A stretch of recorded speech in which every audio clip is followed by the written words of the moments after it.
Hi everyone, welcome back to another episode of Editing 24/7. In this video, we will be learning how to unsubscribe from PicsArt using your iPhone. First of all, open up your settings application on your iPad or your iPhone, and then from the settings menu, go ahead and click on your Apple ID or your name at the top of the screen.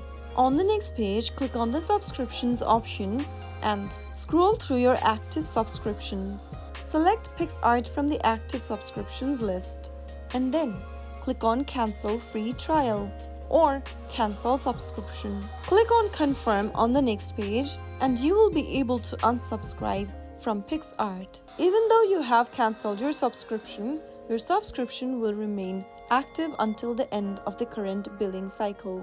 So that is how you can easily unsubscribe from PicsArt in just a couple of steps.